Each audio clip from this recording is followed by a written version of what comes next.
Bismillahirrahmanirrahim. Assalamualaikum warahmatullahi wabarakatuh. Selamat pagi anak-anak. Bagaimana kabarnya hari ini? Alhamdulillah baik. Sebelum kita mulai pelajaran, alangkah baiknya kita berdoa. Yuk kita berdoa bersama-sama. Bismillahirrahmanirrahim. Amin.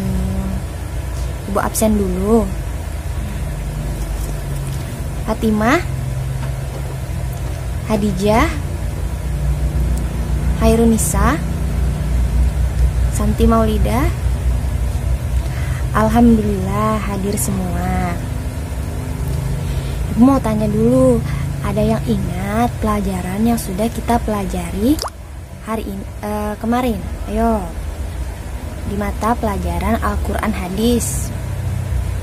Ya, kita kemarin itu belajar tentang surah Al-Quraisy atau surah Quraisy. Nah, sekarang kita belajar, hari ini kita akan belajar tentang surah An-Nasr. Nah, jadi surah Quraisy dan surah An-Nasr itu sama-sama tergolong surah pendek di dalam Al-Quran.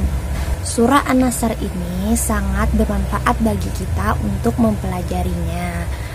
Kenapa? Karena di dalam surah An-Nasr itu banyak sekali pelajaran yang dapat kita ambil. Salah satu contohnya adalah bersyukur. Ibu mau tanya dulu, ada yang tahu arti surah An-Nasr itu sendiri apa? Ayo. Nah, jadi arti surah An-Nasr itu sendiri adalah pertolongan. Ya, arti surah An-Nasr itu sendiri adalah pertolongan. Nah, sekarang ibu ingin kalian amati gambar berikut ini ya. Nah, di situ ada gambar apa? Ya, di situ ada gambar orang yang sedang berdoa. Nah, jadi di dalam surah An-Nasr ini juga terdapat perintah untuk berdoa sesuai dengan gambar. Selanjutnya, amati lagi surah An-Nasr. Sekarang kita baca bersama-sama. Ibu dulu ya. Bismillahirrahmanirrahim. Idza jaa nasrullahi wal fath. Ikuti. Wa ra'aitan nasa yadkhuluna fi dinillahi afwaja.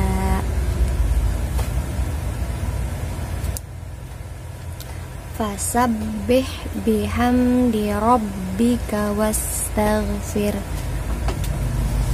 Innahu kana tawwaba. Nah, jadi kalian baca bersama-sama. 1, 2, 3. Bismillahirrahmanirrahim.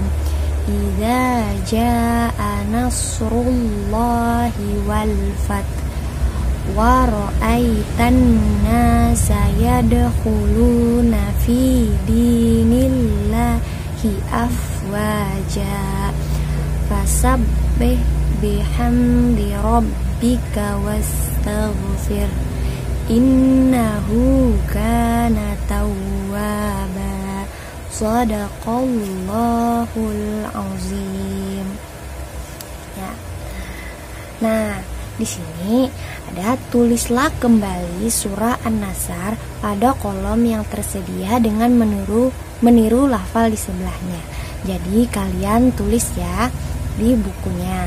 Nah, jadi tiru, itu ada lafalnya, dan di kolom latihan menulis kalian tulis ya sesuai dengan ayatnya. Sekarang, nah di sini ada mengartikan surah An-Nasr. Itu ada mufradat, arti kata.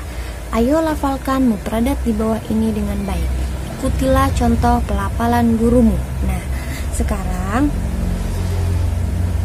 ibu mau kalian baca mufradat ini, tapi ibu dulu, nanti kalian mengikuti ya.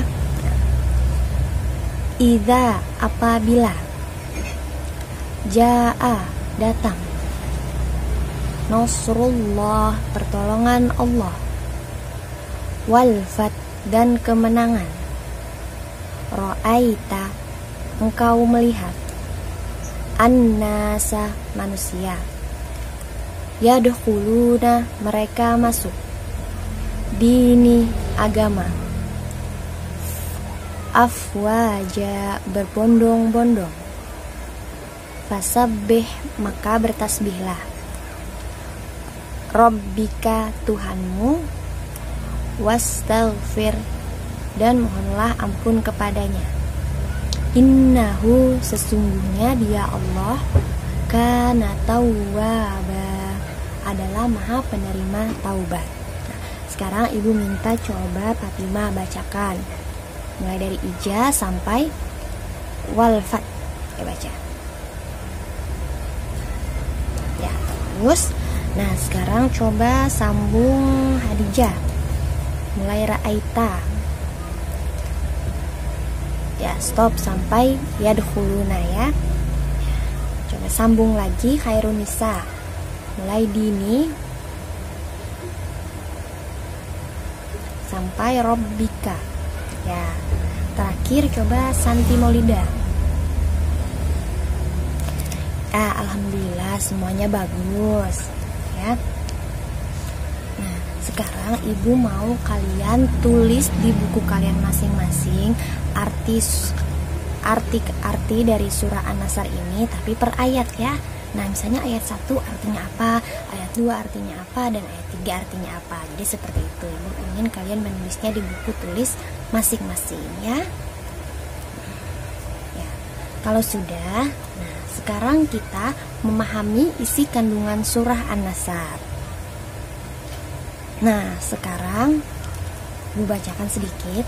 Tahukah kamu sebab-sebab turun atau asbabun nuzul dan isi kandungan surah An-Nasr? Agar kamu dapat mengetahui sebab-sebab turun dan isi kandungan surah An-Nasr, ayo baca dan pahami uraian berikut. Nah, jadi ibu ingin kalian membacanya. Ibu beri waktu 5 menit. Kalian membaca isi kandungan surah An-Nasr dulu. Nah, kalau sudah? Ya, sudah. Nah, ibu mau menambahkan sedikit. Nah, jadi untuk surah An-Nasr ini dia itu termasuk ke dalam surah Madaniyah. Mengapa? Karena diturunkan setelah Nabi hijrah, yang terdiri dari 3 ayat. Ya, dan dia ini urutannya yang ke 110. Nah, jadi di dalam Al-Qur'an dia menempati urutan yang ke 110. Nah, artinya adalah pertolongan. Nah, jadi Allah memerintahkan kita untuk selalu meminta pertolongan hanya kepada Allah, tidak kepada yang lain. Nah, jadi bagaimana cara kita meminta pertolongan kepada Allah? Dengan cara berdoa. Nah, apabila kita membuat kesalahan, kita dapat bertobat kepada Allah. Selain itu, kita juga diperintahkan untuk selalu bersyukur. Nah, jadi kita hendaknya satu sama lain saling mengingatkan. Jika kita membuat kesalahan, hendaknya kita bertobat kepada Allah dengan berdoa, melakukan hal-hal yang baik, dan selalu bersyukur hanya kepada Allah. Gimana, paham anak-anak? Ya, alhamdulillah paham. Nah, sekarang ibu mau kalian, nah, ada tugas ya. Hafalkan surah An-Nasr beserta terjemahannya dan tunjukkan hafalanmu di hadapan orang tuamu. Kemudian mintalah orang tua untuk menyimaknya. Kemudian mintalah agar dia memberikan penilaian atas hafalan kamu. Beri tanda centang pada kolom hafal atau belum hafal yang sesuai. Nah, jadi ibu ingin kalian menghafal surah An-Nasr ini di rumah bersama orang tua kalian. Nah, jadi di kolom itu jika sudah hafal nanti dicentrang di tempat yang hafal. Jika belum hafal, dicentrang di tempat yang belum hafal. Nah, jadi itu adalah tugas orang tua kalian dan kalian harus menghafalkannya. Gimana? Ya. Nah, sekarang kita coba baca sekali lagi ya. Surah An-Nasr. Bismillahirrahmanirrahim. Idza jaa nasrullahi wal fath wa ra'aitan nasa yadkhuluna fi dinillahi afwaja fasabbih bihamdi rabbika wastaghfir innahu kana tawwaba. Shadaqallahul azim. Ya, sebelum mengakhiri ada yang ingin bertanya dulu? Kalian sudah paham semua? Jika tidak ada yang ingin bertanya, ibu yang bertanya. Yo. Nah, ibu bertanya, coba Fatimah. Surah An-Nasr termasuk golongan surah ya Madaniyah. Coba Hadijah. Di dalam Al-Quran surah An-Nasr menempati urutan ke ya benar 110. Ya, jadi ibu mau tanya dulu, kita belajar tentang apa saja hari ini? Ya, kita belajar tentang surah An-Nasr. Yo, isinya apa saja di surah An-Nasr? An-Nasr adalah termasuk surah Madaniyah dan memiliki 3 ayat. Nah, surah An-Nasr itu artinya adalah pertolongan, di mana di dalam surah An-Nasr ini kita diperintahkan untuk selalu minta pertolongan kepada Allah dengan cara berdoa, meminta ampun kepada Allah, bertobat, dan selalu memiliki sifat syukur ya. Nah, baiklah. Sekarang sebelum kita mengakhiri pelajaran hari ini, alangkah baiknya kita berdoa.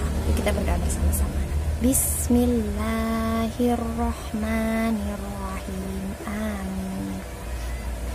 Ibu akhiri, semoga bermanfaat. Assalamualaikum warahmatullahi wabarakatuh.